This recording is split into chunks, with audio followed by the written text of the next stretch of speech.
சர்வத்திர கோவிந்தநாம சங்கீர்த்தனம். கோவிந்தா கோவிந்தா. 53வது தசகம் தேனுகாசுரவதம். உலகத்தை காக்கக்கூடிய குருவாயூரப்பா தங்கள் 5 வயசாக பாலகனாக இருக்கிறபோது, அதாவது 5 வயசு பாலகனை தாண்டினதுக்கு அப்புறம் 6லேருந்து 10 வயசுக்குள்ள பௌகண்ட பருவம்னு பேர். அதாவது நல்ல இளம் பருவம்னு சொல்லுவா, தமிழில் சிறு பருவம்னு சொல்லலாம். அப்போ கன்று மேய்ப்பதெல்லாம் விடுத்துட்டு கண்ணுக்குட்டி மேய்க்கிறதெல்லாம் ரொம்ப சந்தோஷத்தோட மாடு மேய்க்க தொடங்கினீங்க. குருவாயூரப்பா இந்த வர இந்த இடத்துல ஸ்லேடையா, அதாவது ஒரு சொல் 2 பொருள். எப்படின்னா, கோனா பூமி, பசுமாடு 2. கோங்கிறது பசுவை, அதாவது பூமியை காப்பாற்றுறதுக்காக அவதாரம் எடுத்தேன். இந்த கோரக்ஷணம், அதாவது கோங்கிறது என்ன, பசுமாட்டையே இன்றைக்கி நீங்கள் மேய்ச்சின்ட்ருக்கீங்க அப்படின்னு பொருள்பட 2 இதில் சொல்கிறாருங்க. அப்படிப்பட்ட குருவாயூரப்பா ஒரு சமயம் பலராமனோட, அதாவது உங்களோட அண்ணா கூட காட்டில் ஒரு செழிப்பை ஒரு அழகை பார்க்குறதுக்கு மகிழ்ச்சியோடு சுற்றி வரும்போது ஸ்ரீதாமா அப்படின்னு அவருடைய ஃப்ரெண்டு, நண்பனுடைய பெயர் சொல்ல கேட்டு தேனுகாசுரன் வசிக்கக்கூடிய பனங்காடு, பனம்பழங்கள் நிறைஞ்ச பனைமரம் இருக்குது பார்த்தியலா, அங்கே சந்தோஷமாக போகிறேன். அங்கே உங்கள் பேச்சை கேட்டு பலராமன் என்ன பண்ணால், பனந்தோப்பில் உள்ள உயர்ந்த பனை மரத்தில் என்ன பண்ணுறான், அப்படியே அடிக்கிறான், இப்படி குலுக்குறான். அது பழங்கள்லாம் நிறையா விழுது. அந்த சத்தத்தை கேட்டு அசுரன், தேனுகன்கிற அசுரன் ஓடி வரான். ஓடி வந்தவுடனே நீங்கள் என்ன பண்ணுறேன், தேனுகன்கிற வதத்தை எப்படி செய்வேன் அப்படின்னு யோசிக்கிறேன். தேனுக பரிபாலனம்னு என்ன அர்த்தம்னாக்க, இந்த இடத்துல தேனுக அப்படிங்கிறது அசுரனையும் குறிக்கும். தேனுக வதம் செய்தால்னா, தேனுக அப்படின்னா பசு கூட்டத்தையும் குறிக்குமா. அப்போ கிருஷ்ண பரமாத்மான நான் எப்படி இந்த பசு மரத்தை கொள்வேன், அதாவது பசு மாட்டை கொள்வேன் அப்படின்னு கொஞ்சம் யோசிச்சுட்டு தன்னுடைய அண்ணாவான பலராமனை விட்டே அந்த வதத்தை செய்ய சொன்னதாக கூறப்படுது. அப்படிப்பட்ட குருவாயூரப்பா அப்படின்னு சொல்கிறாரு எம்பெருமானே. அப்போ நீங்கள் என்ன பண்ணுறேன், அண்ணனான பலராமனோட சேர்ந்துட்டு விளையாட்டாக நாவல் பழங்களை எறிவது போல் பனைமரத்தில் ஏசி எரிஞ்சிட்டேன், அவனை அப்படி கொண்டுட்டேன். அப்படிப்பட்ட குருவாயூரப்பா ஜம்புகன் அடுத்து இன்னொன்று சொல்கிறார். ஜம்புகங்கிற நரிக்கூட்டத்தை கொள்ள தொடங்கி, ஜம்புகன்னா என்ன அர்த்தம்னா, இங்கே நிறைய ஒரு சொல் பல பொருள் ஸ்லேடையில் சொல்லிகிட்டே இருக்கார். வர்ணன் என்ற பொருளாம். ஜம்புகன்கிற அரக்கனை கொள்றதுக்கு நீங்கள் வரேல். அப்போ என்ன பண்ணுறான் வர்ணன், என்ன பண்ணுறான், ஐயோ நம்மளை வதம் பண்ணிட்டான்னு எல்லாரும் சொல்லிடக்கூடாதுன்னு இறைவன்கிட்ட வேண்டினாலாம். என்னென்னா, என்னுடைய பெயர் ஜம்புகன் என்ற பெயரானது வேதத்தில் மட்டும் இருக்கணும், வேற எங்கேயும் தெரியக்கூடாதுன்னு சொல்கிறாராம். அப்படிப்பட்ட வதம் செய்த ஜம்புகனை குருவாயூரப்பா இன்னைக்கு எனக்கு பலன் கிடைச்சிது அப்படின்னு சொல்லிட்டு சொல்கிறார் அவர். நான் ஜம்புகனை கொண்டுட்டேன் அப்படின்னு சொல்லிட்டு நக்கலாக நீங்கள் சிரிச்சுட்டுருக்கீங்களாம்.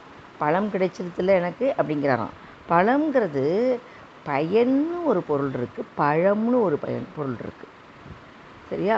அப்போ எனக்கு பழம் கிடைச்சிது, பயன் கிடைச்சிது, 2ஐயும் குறிக்கக்கூடியது தான் இந்த இடத்துல பலம் என்ற சொல்லை அழகாக கையாண்டிருக்கார். அப்போ தசை அப்படியே பனம்பழம் எப்படி இருக்கும், தசை அதில் நிறையா சொல்லுவாள்ல, அந்த அப்படியே அந்த விழுதுன்னு சொல்லுவாள், அது நிறையா இருக்கும், இனிப்பாக இருக்கும்.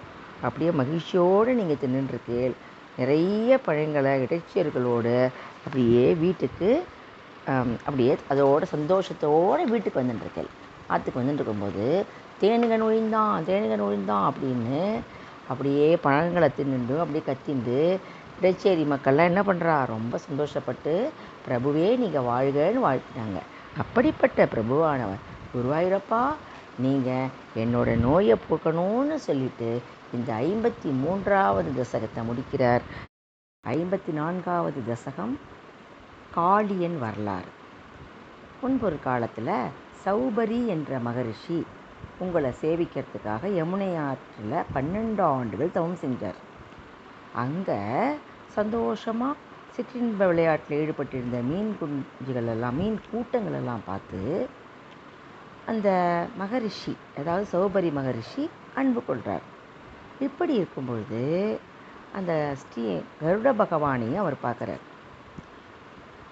உங்களுடைய வாகனமான அந்த கருடன் என்ன பண்ணுறார், பசினால் காளிந்தி நதியில் இருக்கிற மீனை சாப்பிட்றத பார்த்துட்டு சௌபரி முனிவர் என்ன பண்ணிட்டார், மனசில் வருத்தம் அடைஞ்சி, இனி இங்கு நீ உயிர்களை தின்றால் உன் உயிரை இழப்பாய் அப்படின்னு சாபம் கொடுத்துட்டார்.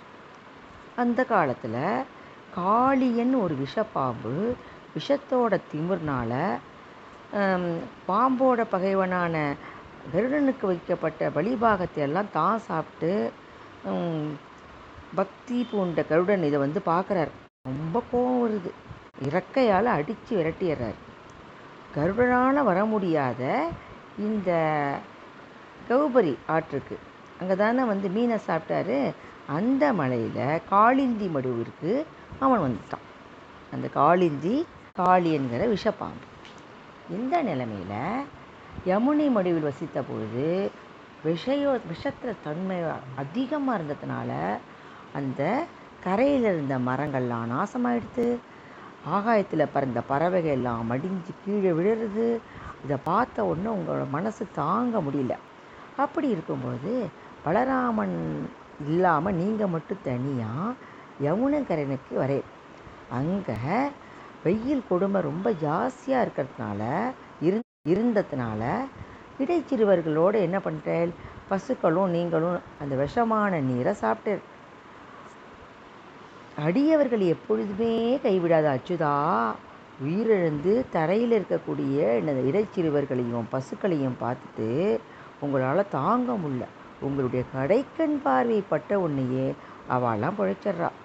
பிழைச்சிருந்த கோபர்கள்லாம் தனக்கு என்ன நடந்தது அப்படின்னு பூரிச்சு போகிறான். ஒன்றுமே புரியல.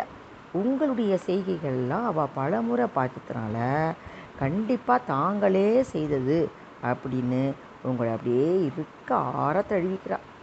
அவ்வாறே என்ன பண்ணிட்டே நீங்கள் பசு கூட்டங்களையும் ஒரு நொடியில் உயிர் பழ தெரிஞ்சிட்டு அதை பார்த்த உடனே என்ன பண்ணிட்டா, அங்கே உள்ள மக்கள் கோபுர் எல்லாருமே உங்களோட ஆனந்த கண்ணீர்னால் மெதுவாக உங்கள்கிட்டக்க சூழ்ந்து வர ஆரம்பிச்சிட்டா. புகுந்தா எங்களுக்கு உடம்பெல்லாம் அப்படியே மயில் சிரிக்கிறது, உள்ளத்தில் ஆனந்த சந்தோஷம் மேலே மேலே விழுறது. இதெல்லாம் விஷயத்தோட கடுமை இப்படியெல்லாம் இருக்கே அப்படின்னு உங்களை இடையர்கள் இப்படி கொண்டாடி வணங்குறாங்க. அப்படிப்பட்ட குருவாயூரப்பா தங்களது அன்பர்கள் உயிரே இழந்து போனால் கூட அவங்களெல்லாம் பிழைக்க வச்சு, அதனால அழகான உங்களோட கடைக்கன் பார்வை மட்டுமே போகும். அப்படிப்பட்ட நீ எனக்கு வந்த நோய்கள் அனைத்தையும் போக்கி அருளணும். அப்படிப்பட்ட எல்லையற்ற கருணைக்கடலான தாங்கள் என்னை நோயிலிருந்து காப்பாற்றிக்க நான் வேண்டிக்கிறேன்னு பட்டத்திரி சொல்லிட்டு இந்த 54வது தசகத்தை முடிக்கிறார். 55வது தசகம் காளிய நர்தனம். பகவானே குருவாயூரப்பா, யமுனை மடுவில் கொடியவனான காளியன்கிற பாம்பை அங்கேருந்து விரட்டி அடிக்கிறதுக்கு விஷக்காற்றால் அப்படியே இருக்கக்கூடிய இலையோட கூடிய கதம்ப மரத்துக்கு மேலே நீங்கள் வேகமாக ஏறி வரும்போது அந்த பயங்கரமாக அலை நீர்ச்சுழல்கள் அந்த எட்டி குதிக்கிறேன். உலகத்தோட சுமையையும் தாங்கக்கூடிய நீங்கள் தங்களுடைய கணத்தினால அந்த மடு என்னாச்சு, தண்ணியில் கலங்கி ரொம்ப சத்தமாக இருக்குது, உயர கிளம்புது, கரையில் அப்படியே மூழ்கடிச்சிருது. அப்போ திக்கு திசையிலெல்லாம் அப்படியே என்னாச்சு, அதிகப்படியான இரைச்சல். அந்த நேரத்தில் பாம்பரசனான காளியன் என்ன பண்ணுறான், ரொம்ப கோவப்பட்டு என்ன செய்கிறோன்னே தெரியாமல் தண்ணியிலேருந்து வெளிவந்து உங்கள்கிட்ட வரான். இப்போ காளியனை நீங்கள் என்ன பண்ணுறேன், ஒரு கரிய மலை மாதிரி உங்கள் கண்ணில் படுறது. அந்த இடத்துல தீப்பிழம்பு போல கண்கள். அப்படிப்பட்டது பெரிய பாம்பு என்ன பண்ணுறது, உங்களை அப்படியே இருக சுற்றி கடிச்சிட்டானே, ஐயோ என்ன ஒரு வியப்பு அப்படின்னு சொல்கிறார் பட்டத்தி. அது மட்டுமா, அதுக்கப்புறம் என்ன சொல்கிறாரு, பசுக்களும் இடைச்சிறுவர்களும் உங்களை காணாமல் ரொம்ப கஷ்டப்பட்டு இருக்கும்போது, வேதனைப்பட்டு இருக்கும்போது அவளுக்கு தீய சகுனங்கள்லாம் வருது. அதோட பயந்துட்டே யமுனை கரைக்கு ஓடி வரான். வந்த உடனே உங்களோட நிலைமையை பார்த்த உடனே அவெல்லாம் தங்களுடைய உயிரை விடையே துணிஞ்சிட்றான். சரி, நீங்களே என்ன பண்ணிட்டு, யாரும் உங்களை காப்பாற்றலை. பாம்பு பிடியிலிருந்து தன்னைத்தானே விடுவிச்சுட்டு புன்சிரிப்போட வேகமாக வெளியில் வரேன். உடனே என்ன பண்ணுறேன், இந்த பாம்பரசனான அந்த காளியன் படம் எடுக்கிறான்ல, அது மேலே ஏறி நின்று அழகான பாதங்களில் சலங்கையில் அப்படியே கைவளையெல்லாம் அப்படி கிண்ணின்னு ஆட நீங்கள் அப்படி நடனமாடினீர்களே அப்படின்னு சொல்கிறார். அப்படிப்பட்ட குருவாயூரப்பா, நீங்கள் நடனமாடுறதை பார்த்த கோபர்கள் ரொம்ப சந்தோஷப்பட்டாங்க, முனிவர்கள் ஆனந்தப்பட்டாங்க, தேவர்கள்லாம் கூட்டமாக வந்து உங்களுக்கு மலர் மாறி பொழிந்தார்கள். அப்படிப்பட்ட நீங்கள் என்னுடைய தீராத நோயிலிருந்து என்னை காப்பாற்றணும்னு பட்டத்திரி வென்றார். கோவிந்த நாம சங்கீர்த்தனம். கோவிந்தா கோவிந்தா.